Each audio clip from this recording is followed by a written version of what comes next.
Good morning, everyone. My name is Lisa Dazel. I'm from the UNISA Directorate for Counselling and Career Development. A very warm welcome to this session where we will learn more about the job opportunities and recruitment processes in the public sector. With me, I've got colleagues, Mrs. Manu Makanye, as well as Becky Mzobe. And then we are joined by Ms. Risuna Maluleke. I'm going to ask Mrs. Makanya just to welcome us and introduce her to our speaker. But before she does that, I just want to encourage you that as you are listening to the presentation, you are welcome to send your questions in the Q&A section. And Ms. Maluleke will then attend to those questions as she goes through her presentation as well as afterwards. Thank you, Mrs. Makanya. Thank you, Lisa. It gives me pleasure this morning to introduce our speaker for the day, who happens to be a UNISA alumni.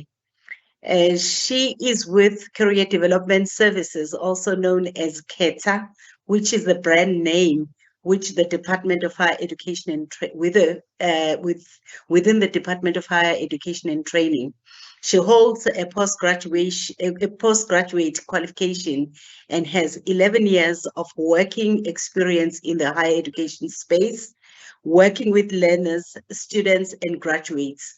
She has worked as an HR practitioner, and she is currently a career advisor within the same department. Ms. Maluleke not only is a professional in her role in the public sector, but she's also a woman with a business interest.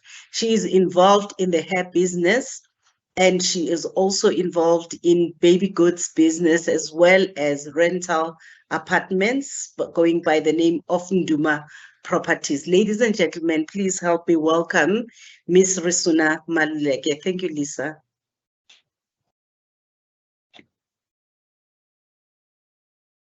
Thank you, Mandu. Risuna, very welcome. I believe that you also may have a colleague to introduce to us, and then we can start with the presentation. Thank you very much, Mrs. Makanya and Lisa, for a very warm welcome. I'm very excited, and good morning, colleagues. And thank you to everyone who has joined the session today and has just taken their time to be part of the session. I'm not alone, I'm with my colleague, Mr. Kamohelo Mashilwane. He's also a career advisor, and we are very excited to be part of this platform today, where we'll be having a conversation with you regarding the opportunities in the public sector. Thank you. So as Mrs. Makanya has alluded that I come from the Career Development Services, also known as KHETHA, which is our brand name. As you can see it, that's our logo on the bottom right. We are saying, make the right choice, decide your future. What we do, we offer career counseling, career guidance, and also career information. And our beneficiaries are students such as you. We've got grade 9 to 12 learners where we go all out to the schools and we have a conversation with them where we render information sessions and expos within the school premises or wherever it has been organized.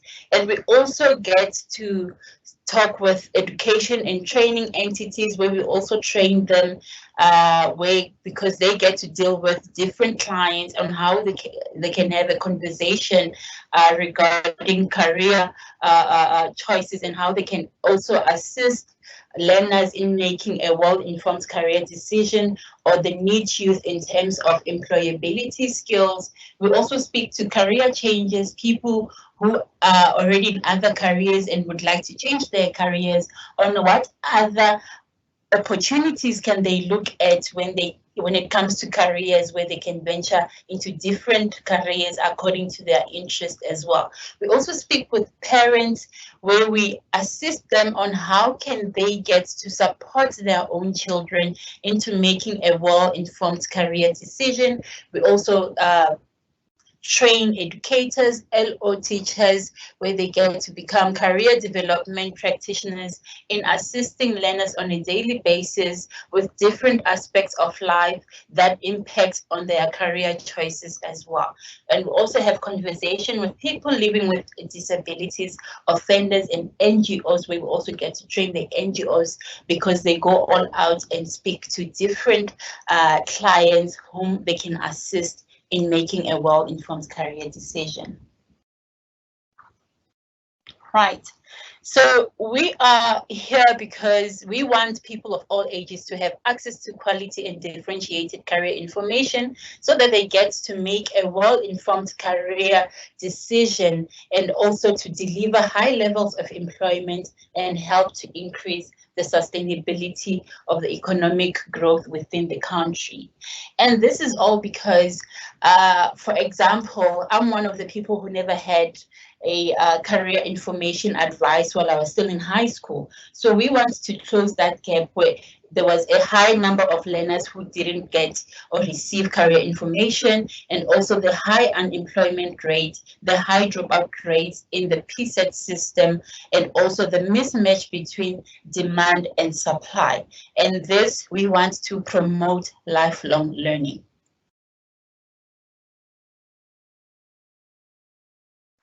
There are various ways where you can be in contact with us. We have got a number of units that have got different functions. The first one is our helpline unit, where we provide career guidance and information via telephone, where you can send us an SMS or one please call me, and I will give out the contact details at the end of the session. You can even email us through the helpline, or go through our career development website, where you can also get a live chat option there.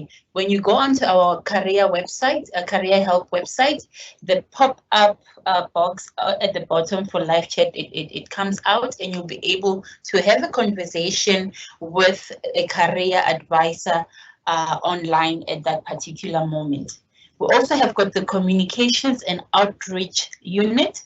This is the unit that I come from. We are responsible for promoting career development services via campaigns, and also provide career information and guidance via career expos, and also school visits and information sessions that we get to render.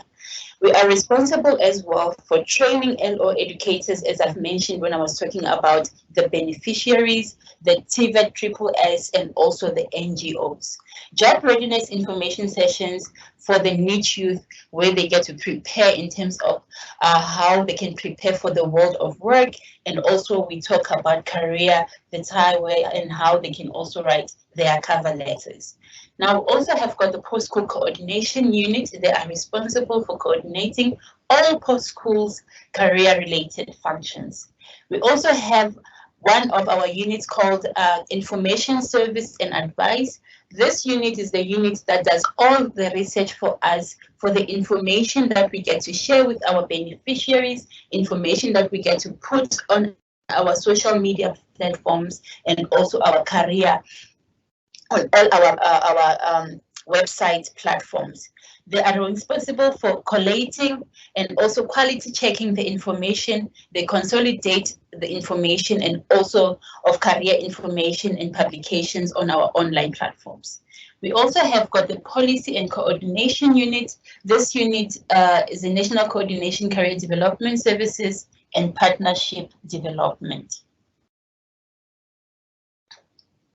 So if there are any questions, you're welcome to just write those questions on the chat box, what your expectations are, and please share them with us. Lisa will be able to read out all the questions that you've written, so that we get to have a conversation as we go through this presentation. Okay. Is there anything as yet, Lisa? I'll just quickly check for you, Risuna. There's just somebody who asked, how long does it normally take to answer? I guess Jean is referring to, when you send a question to the helpline, as you indicated, how long does it normally take to answer? Okay, with the SMS option, it takes 24 to 72 hours. And also the please call me. So the minute we get all the messages or the please call me's, they are dispersed to different colleagues who get to call as they receive them. So basically 24 hours to 72 hours, we get to have a conversation with the client. Okay. Thanks, Risuna. That's it for now. Okay, thank you, Lisa. So we are talking about opportunities within the public sector. Could ask you, so what is the public sector? You know, so the public sector is part of the economy that is controlled by the state.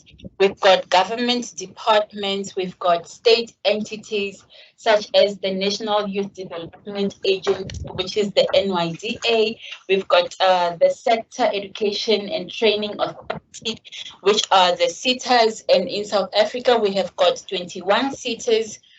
And then we also have got the National Research Foundation, which is the NRF. We've got the Council of Scientific and Industrial Research, which is the CSIR.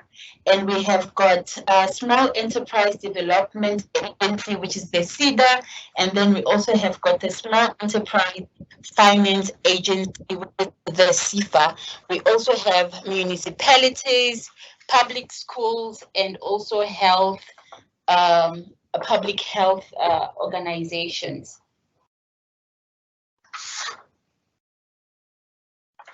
So in terms of the opportunities in the public sector, the public sector has got a vast amount of opportunities to take advantage of. There are also roles available at levels, making it the perfect sector, whether you are a recent graduate or a seasoned professional. And there are various benefits available as well within the public sector, where it provides a range of benefits. Many organizations also have very competitive pension schemes.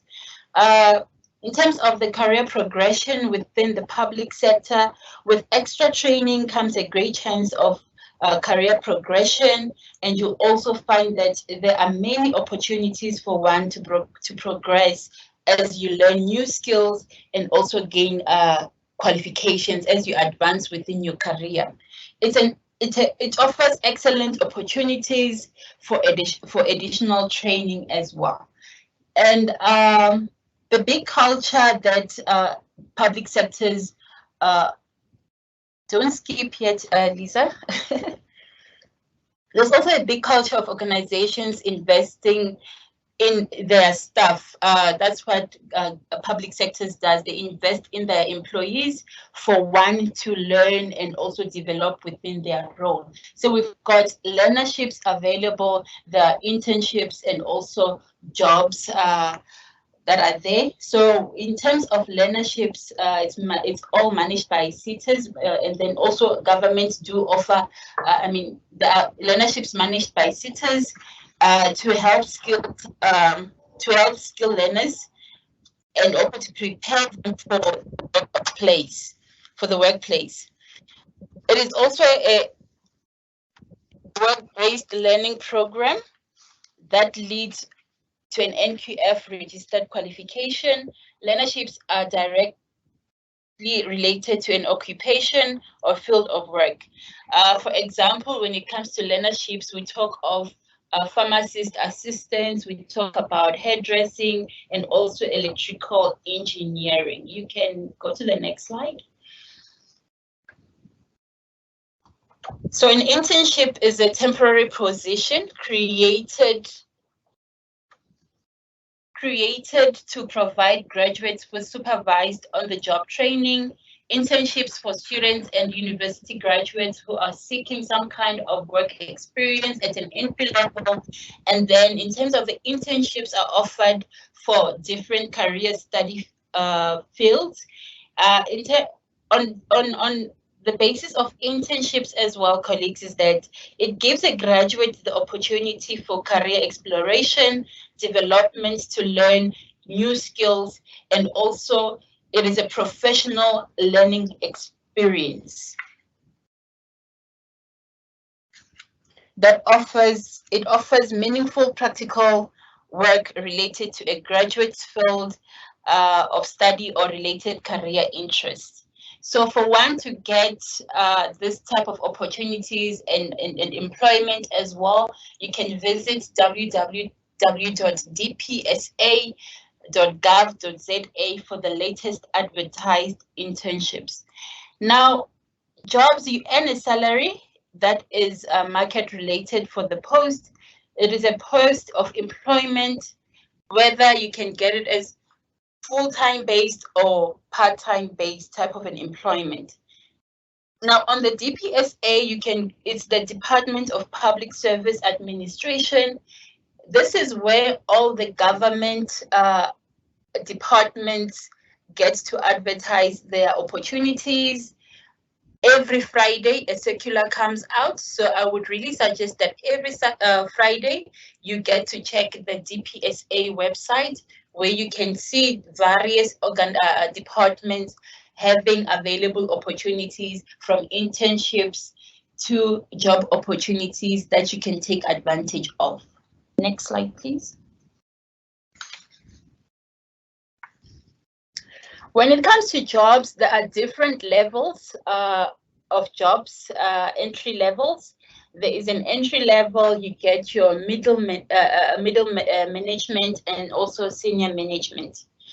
Entry level jobs, they require little to no professional work experience and also introduces you to the field and help you build basic skills and knowledge. And it also allows graduates to enter into the workforce for the first time, and it introduces, an entry-level job is a starting place for many careers. Then you get your middle management, where once you've done with your entry-level jobs, as you get to advance within your career, you get to see with the skills that I've gained, what other opportunities can I venture into? Do I qualify for the middle management opportunity? What are the job requirements for this opportunity? And it is also wise that as you are advancing within your career and you are looking for career advancements, you get to check which other organizations am I interested to work in? Then you just write them down, get to visit their websites, on a weekly basis. For example, like entities, maybe if you want to go and work for a SETA, you get to visit their website. For food bev services SETA, for example, you get to visit their website and see what other opportunities do they have. If you want to work for NYDA, for SEDA or SIFA, you get to visit their website and check what opportunities do they have available, and what type of skills are they looking for, so that you get to advance as time goes and equip yourself to gain those skills that they are looking for. Or maybe you advance in your career by furthering your studies. If there are other opportunities that require you to have furthered your studies, then you would know that once you've reached that level and an opportunity arises, you'll be able to get that opportunity. Next slide.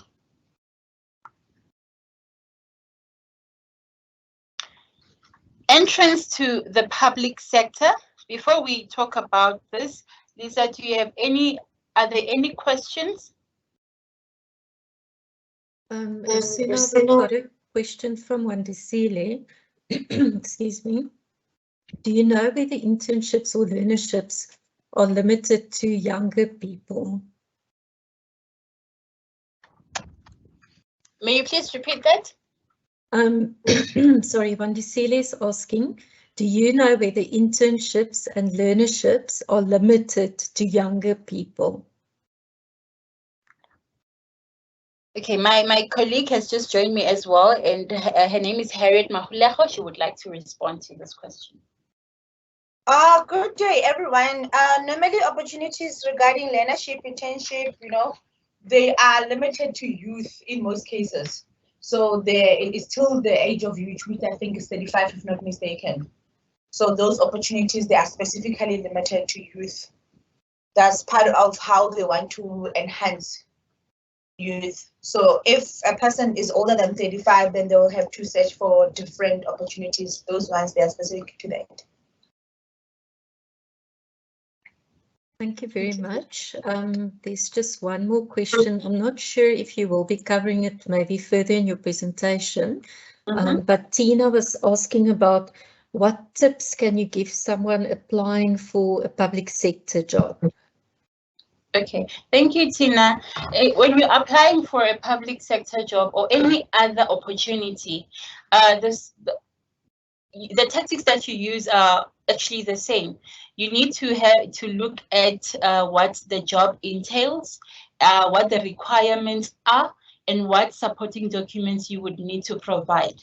Whether you're a person who does not have experiences yet, or maybe you're advancing within your career and you're moving up the ladder, you would still need to look at the same thing, and also check, you would also have to apply using the Z83 form, check which form that you are using, and also filling in correctly the information, looking at the reference number that you filled in, stating whether you are available immediately or which month that you would like to start off with that job opportunity.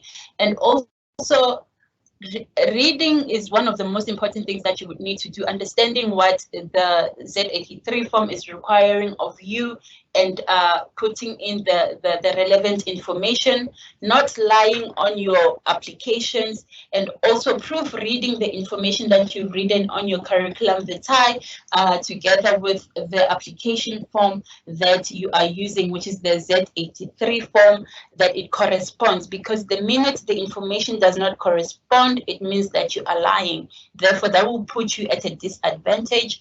And also ensuring that you declare at the end of that application form, you need to sign the application form and also write the date. Many a times we get people who forget to sign the application form, and that still puts them at a disadvantage because they never declared. And also information that is not applicable to you, it is wise that you write not applicable. Do not leave any empty space on the application form, so that you are at a better advantage in terms of your application. Thank you, Risuna. You mentioned now a few things, in what you've seen applicants, maybe don't pay attention to. So Kevin asked, in your experience, what mistakes do job applicants make? Is there anything else that you would want to add to your previous answer? Basically, that's one of the most ones that they make. The other one that they make is not answering if they have got a criminal offense pending. They usually leave that one out.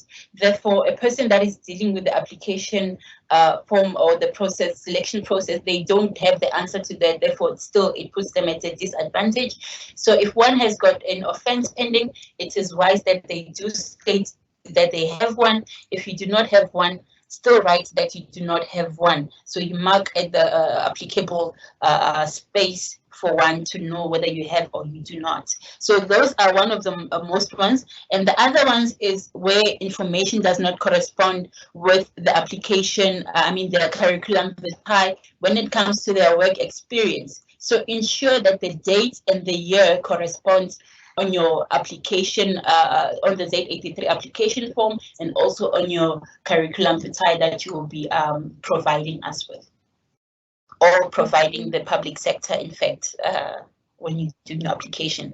And the other one, you will see in most cases where if it's a closing date, people are starting to fill in the application forms on that closing date.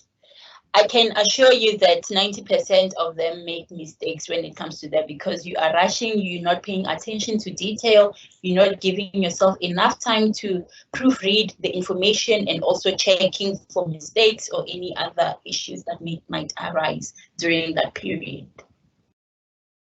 Thank you, Risuna. Thanks.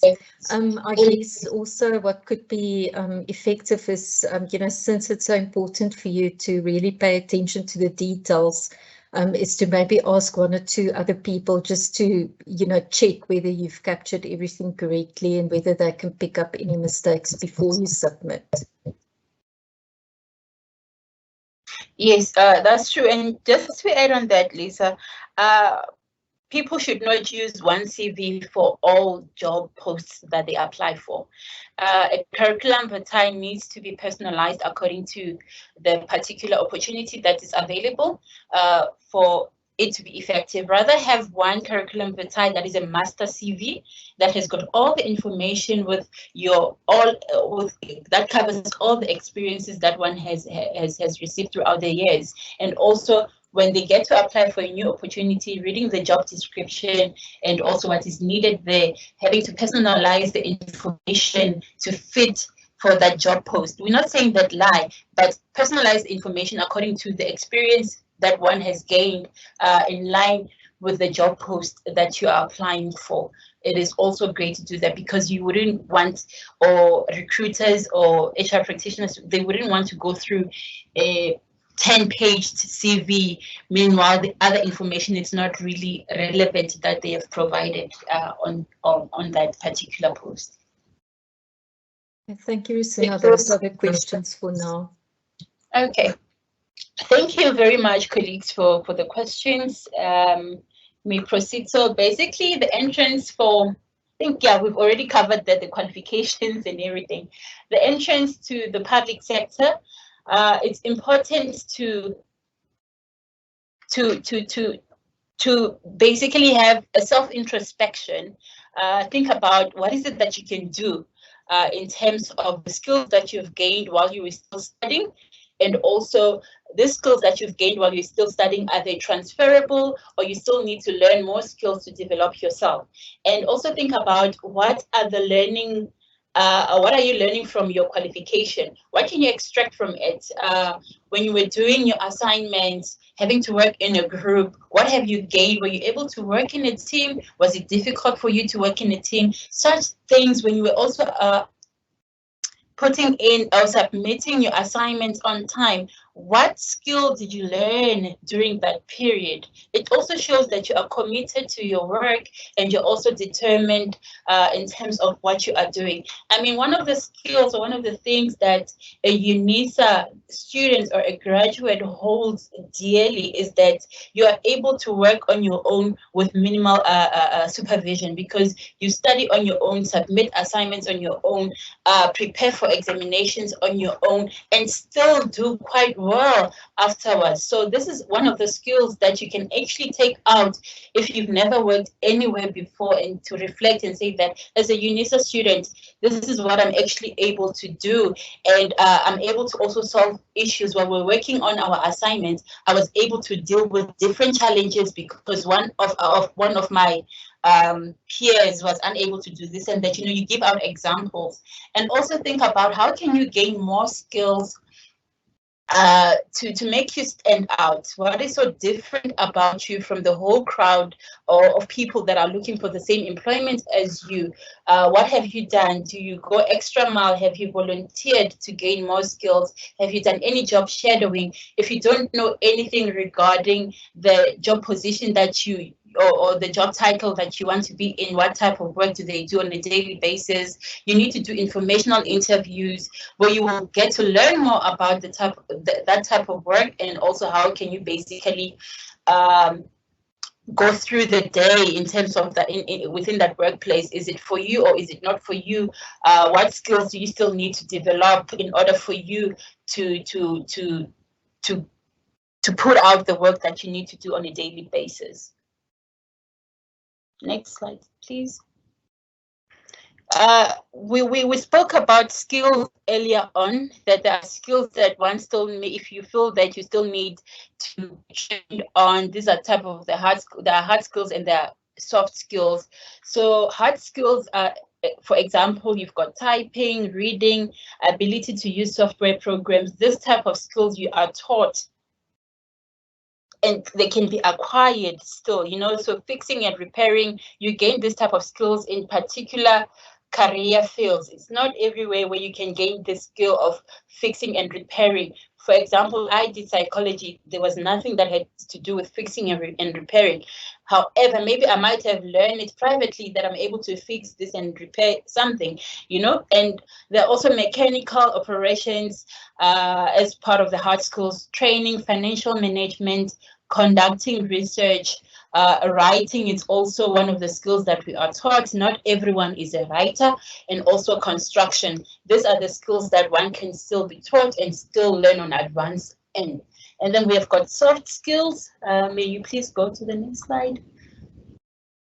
Can also learn them and you can also gain this type of skills like presentation. It's something that one can also enhance through this. You could have gained presentation skills while you're still at school, where you had maybe to present a specific project. Communication skills, it's a soft skill as well. It's also transferable, can also be enhanced, where you're able to to enhance your skill when you're doing presentation skills. You need to use communication skills, teamwork, problem solving skills. I've also touched on problem solving skills, on how one could actually go by in terms of talking about it, or how you've solved the issue. It might not have been at school. You might have solved your friend's issues. You can even give an example of that, on how you assisted your friend on a particular issue. If you've never worked anywhere and you are called at an interview and you need to talk about problem solving issues or skills. Planning and organizing as well, and also self-management. These are things that you can also teach yourself or enhance in self-management as well.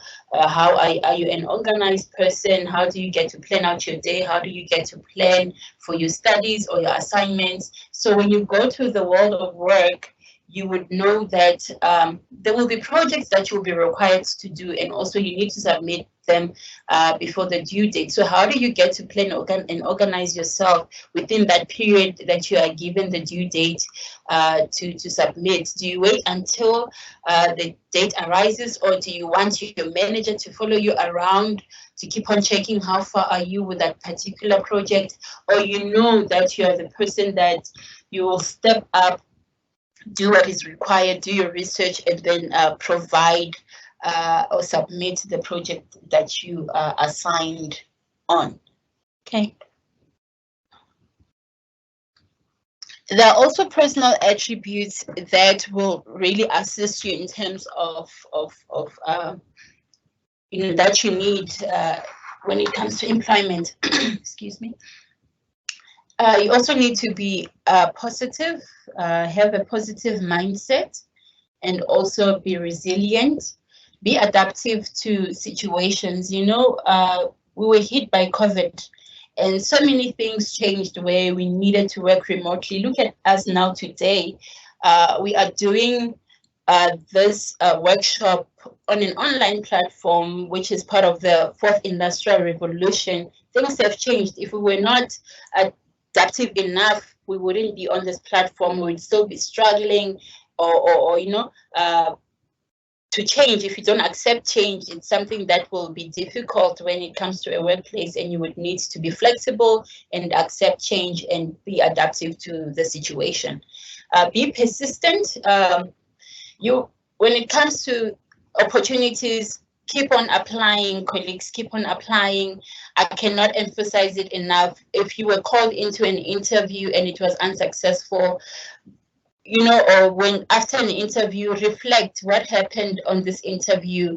What could I have done differently or effectively to have answered those questions that they asked me, to prepare for the next ones or for the next applications that you will be doing. Don't hold on to one application that you've applied for. Look at other opportunities and keep on applying. If they call you on all four that you've applied for, good for you. Maybe you might get the chance to choose, the liberty of choosing a workplace where you would want to go because they've called you on all four, they were all successful. And also understanding your worth. when we talk about understanding your worth, don't just apply for anything that comes your way. Look at the skills, apply for something that you qualify for, and also if you still need to gain more skills, check how can I gain the skills. And as students or graduates and you're still not working, how are you utilizing your school holidays to enhance yourself? Are you volunteering? Are you working at a restaurant, for example, or at a sales point where you are able to, gain some form of income for that moment, and also gaining skills, because you get to deal with different clients, international and national clients, that will be able to teach you a thing or two on how you deal with people. You also get to gain a skill, people skills. How do you deal with people? How do you communicate with people? Do you have interpersonal skills, or do you have issues when you are dealing with people? So you also get to know yourself and who you are. So you need to understand who you are and also understanding your worth. Okay, so I've touched on some of the prospects that on how you can enhance your employment. I mentioned volunteering. Volunteering is priceless. I am one of the people that volunteered for, I think, a full year. It was years back in 2010. From 2010, volunteering actually at UNISA, for that matter. I volunteered for a whole year, and that opportunity for volunteering gave me another opportunity as an assistant student counselor. So it was a great opportunity for me. I always say that no one can ever pay you when you volunteer, and no one can ever take away that learning experience when you volunteer. You can use it anywhere, wherever you go. The skills that you've gained, they're always with you, and you always get to enhance those. Now, also enrolling for short courses could be one of the things that you can enhance your employment prospects. Doing your online courses as well, enhance your knowledge, colleagues. I mean, there is coding as well. If you're interested in coding, look at opportunities such as that. What is trending currently? What is the market looking for? There is monitoring and evaluation. Can you look at that as well as one of the online courses? That will be a +1 on top of the qualification that you are working towards or that you have gained. And also attending workshops such as this and the other ones that you've attended before, you've learned one or two things that can enhance your employment prospects. Do we have any questions? Risuna, let me just check. Okay, so Milani asked, if I want to find out more about a specific government department, how can I do that? Specific department? Yes. Okay, for example, if you want to find out more about the Department of Higher Education and Training, specifically on that, you just go onto the website and you learn more about the department, what it does. If you want to find out about the Department of Transport, you go to the Department of Transport's website and you get to learn more about what do they stand for, what services do they render, what other opportunities do they have.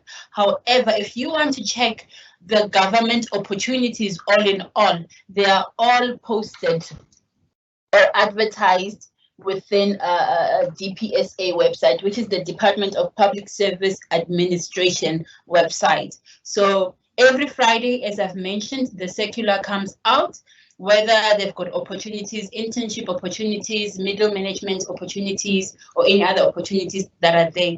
They post them there on a DPSA website. So as I've mentioned, that even if you're interested in working for NYDA or NRF, you just go to that particular website and keep on checking, colleagues. Every week, give yourself some time, 2 hours or 1 hour, to just check for various opportunities. Follow the departments on whether it's LinkedIn. You can also follow I know the Department of Labor as well, they are very active when it comes to your Instagram, Facebook, online platforms. They always do state that we've got job opportunities available. So what you do is you go to the website and check, or go to the DPSA and check those opportunities. Thank you, Risuna. Any other questions? Yeah, Katie asked, how can I best prepare for a public sector job interview?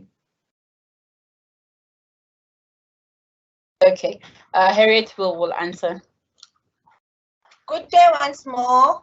I think for all the interviews, whether it's public or it's private, what is important for you to note is that they will not ask you questions outside the job advert. So there are 3 things that you need to aim for or to gun for in the job advert. Firstly is what Risuna has addressed.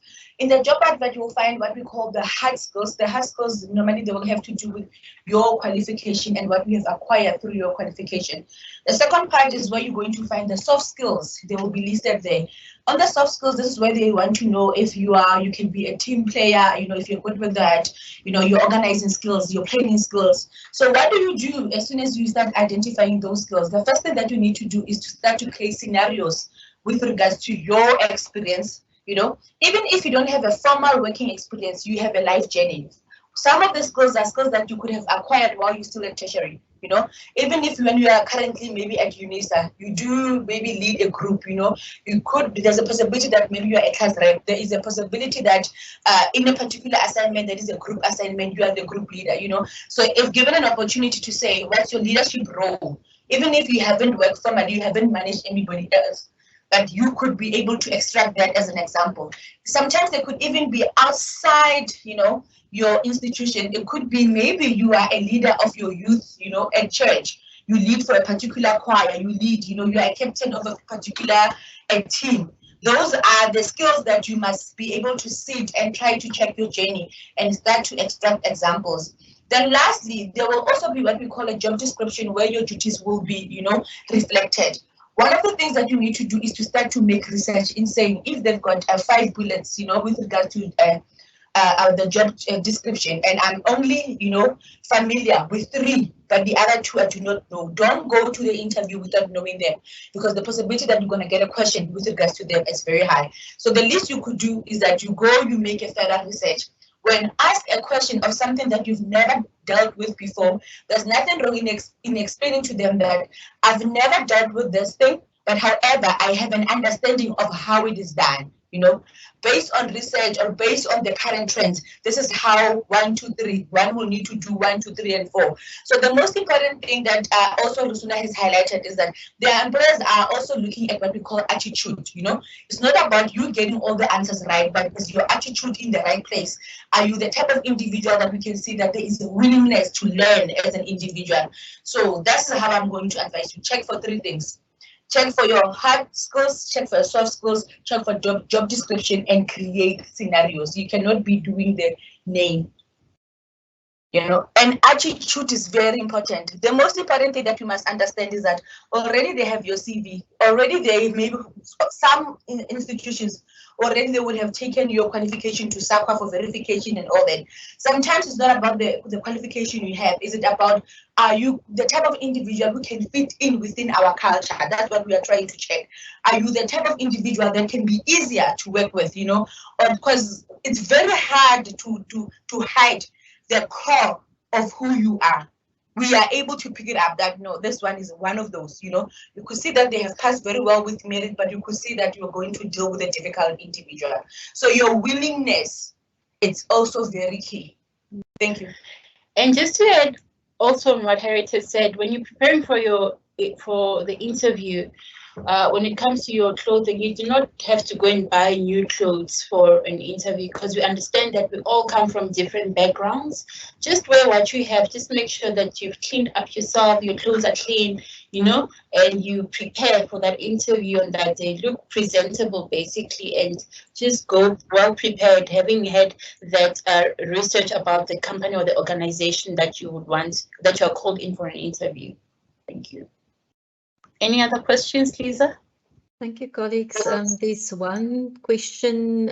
Moni asks, who does well in the public sector? So I guess, you know, what type of person does well in the public sector? I think this is a person who's able to present themselves well. The person who did enough research, because you are able to see if a person is taking chances, and you are also able to see if this person has prepared, despite whether the answers are right or wrong. I think one of the mistakes that we do, we think that people are gunning for you to have right answers. No, people are gunning to see how well prepared you are, how you went with your research, how willing you are. Because as employers, we understand that where you lack, we could provide training. You know, a training can be provided to bridge the gap. But there are things that we are able to see that if you come to the interview unprepared, we cannot train you to be prepared. We cannot train you to take yourself seriously. We cannot train you to even take ourselves seriously. So the most important thing, prepare, do a thorough research. How do you research? Break down all the job description of the duties reflected there. Try to find information. Try to align them with your experience. If you don't have a formal experience, try to align them with your life journey. You know, and have scenarios. When they talk about skills, don't say, I'm good with 1, 2, 3, 4. I'm good with 1, then you provide a scenario that supports what we are saying. So I think that's what we are looking for. More than anything, Risuna has indicated that you do not have to buy new clothes, but you need to look presentable. You know, presentable, it's about cleaning up yourself, it's about looking neat, it's about, people do understand that some individuals, they're coming from, you know, from poor backgrounds. Some, we are even dealing with the poor of the poorest. You could see that, you know, this person, their clothes is not like the best clothes, but you could see this person has tried their level best to look as neat as they can. Then we cannot come and teach you to look neat, you know, to cut your hair, to fix your hair, to look presentable. Those are the things that individual will not be able to assist you. But at the same time, even with regards to expectation, we do understand, especially when dealing with learnerships.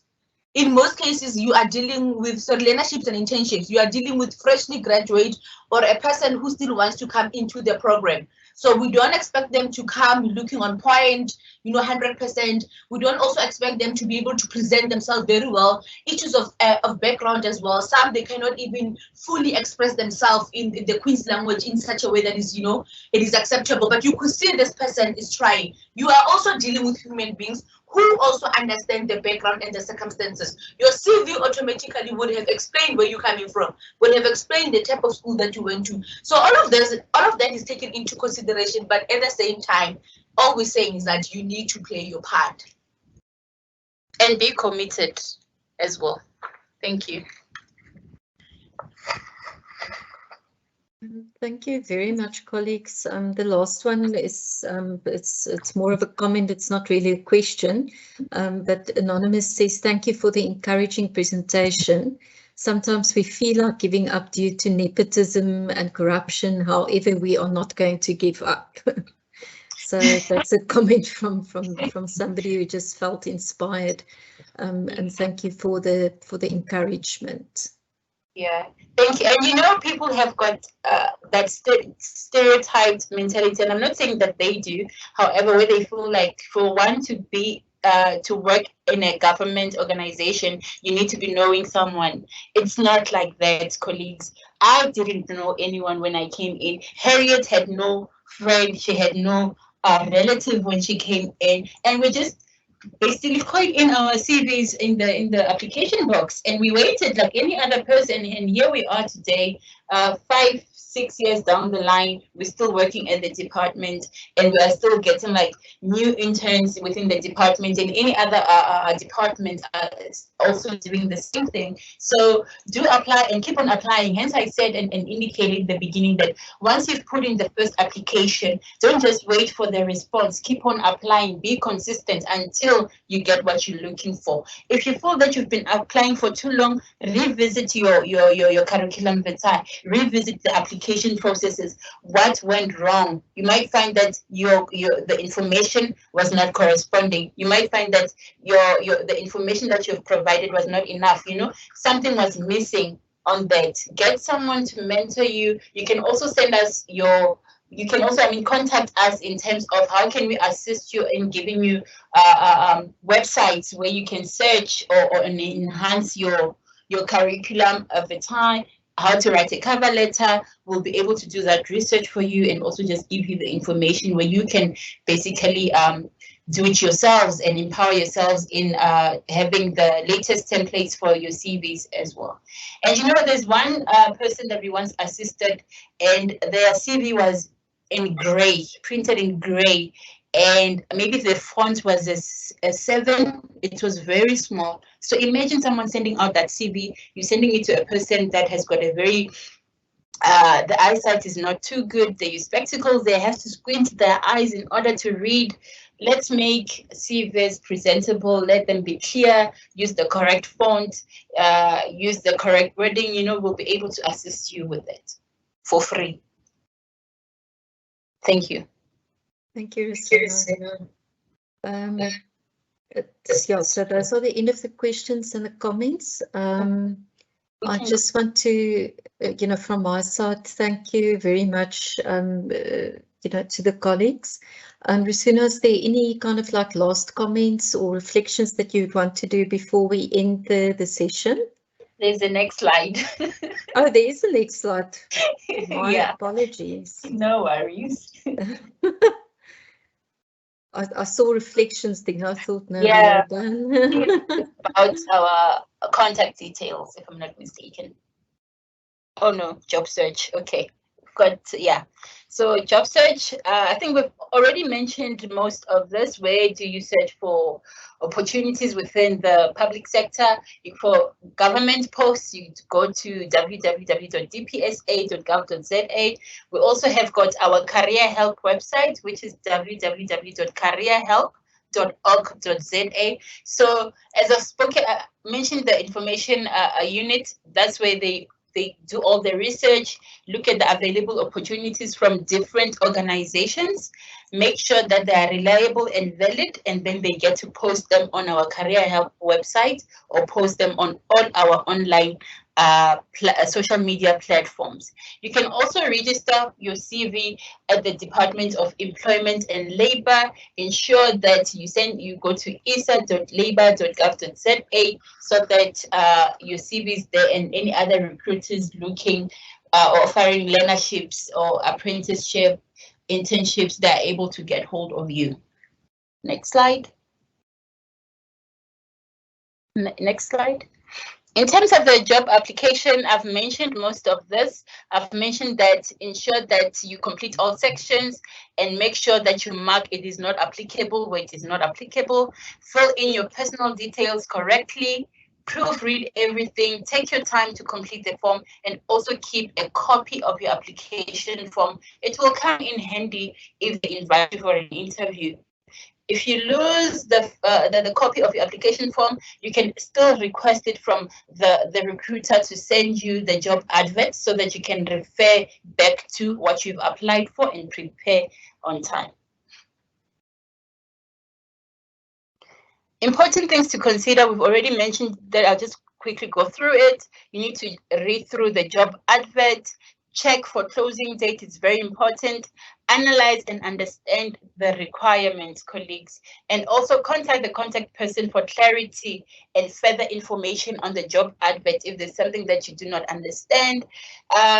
Check the reference number as well, fill it in before you apply, or if you're applying for this position. People that you've put in as your referees, contact them and ask them to be your referees again. Keep in check with them, tell them that you've applied for a specific position and then you've put them as your referees, and if they've agreed for that to be done, so that once they contact them, they are not surprised that who is Risuna? I don't even know what she does, or I don't even know where she is at this point. So ensure that you keep your referees updated regarding where you are in terms of your career and also where you've applied. Next slide. So our resources, I've mentioned that our website, I've already mentioned it, and also within our website we've got the job preparation skills guide that you can navigate on our website and get to learn more on how you can prepare for opportunities. Okay. So our contact details are as follows. I mentioned the SMS service. The same SMS service line, you can use it to send only one please call me so that they're able to get hold of you. You can only send it Monday to Friday. You can also use the shared call where you can buy 5 rand airtime. Call us, tell us who you are, how you would like us to assist you, and tell us to call you back. We will call you back immediately on 086 999 0123, and the SMS service line is 072 204 5056. That's where you can send the please call me. We are available from Monday to Friday from 8 o'clock to 4:30. And then you can also send us an email on careerhelp@dhet.gov.za. Using this email address, you can, if you have an event or maybe you're a person that works with a community and you would like us to come to your event where you've organized learners or need youth, you are able to send us an email and we'll be able to attend, send the invite 1 month in advance, and we'll be able to respond back to you whether we are coming or not. And then the website I've mentioned, follow us on Facebook, Twitter as well. We have got a walk-in service within the Department of Higher Education and Training, and also at the Department of Basic Education here in Pretoria. However, currently within the Department of Higher Education and Training, the walk-in services are not yet open. You can just keep on checking when will we be allowing people to come through once we've gotten that permission again. And then we are based at 123 Francis Bart. Some of you don't know what Francis Bart Street is, which was Kuhlman Street back then, and office 300 in Pretoria, 0001. Thank you very much, and thank you for granting us this opportunity to have a conversation with you. Are there any other questions, Lisa, from my side, and Harriet? Thank you. Nothing else came through while you were talking, Risuna. So I guess that is the end of the questions. Just from our side, we would love to know how you experienced today's presentation. What did you learn? What else do you need to know? So you are welcome to send your feedback or any further follow-up questions that you have about the topic to either Mrs. Mandu Makanya or myself. Our email addresses are there on the screen. And as I've indicated in the chat also, we will be posting a recording of this presentation on our YouTube channel, which is at youtube.com/UNISA Careers. So if you didn't manage to finish the whole presentation, or you would like to go and revise some of the information, please visit our YouTube channel to view this presentation. Then I would also just like to announce that we will be having another session such as this one on Thursday. It's about the practical workplace readiness skills that will make you stand out in the crowd, and that will be presented to us by Mr. Ronnie Maluleke. So information as well as the link to join is available on my UNISA on the events calendar. So also please just watch the events calendar on my UNISA for any announcements about further sessions that we might be offering. So from my side, I just want to ask Mr. Beki Mzobe to end off the session. Beki. Good day, everyone. As Lisa indicated, my name is Beki Mzobe. I would like to take this opportunity on behalf of my colleagues and Directorate of Counseling and Career Development at UNISA to express our gratitude to Ms. Maluleke and her colleagues for gracing our program today, and also giving us an insight on how career development services works and the services that are provided by this unit. They also shared with our students the career opportunities that are available at the public sector in general, like learnerships, internships, and jobs. They also spoke about skills and attributes that students need to have. So I have no doubt that this information will go a long way towards empowering our students. So all in all, presentation was informative, insightful, and empowering. So as we continue to organize sessions of this nature, we look forward to your continued support and contribution. Thank you so much. Back to you, Lisa. Thank you, Becky. Again, thank you very much for everyone who took the time to attend. Thank you to Ms. Maluleke as well as her colleagues. And also thank you to my colleagues at UNISA, Becky as well as Mrs. Makanya, for the support in terms of these events. Thank you very much. We hope you enjoy the rest of your day and that you will manage to join us on Thursday for the next session.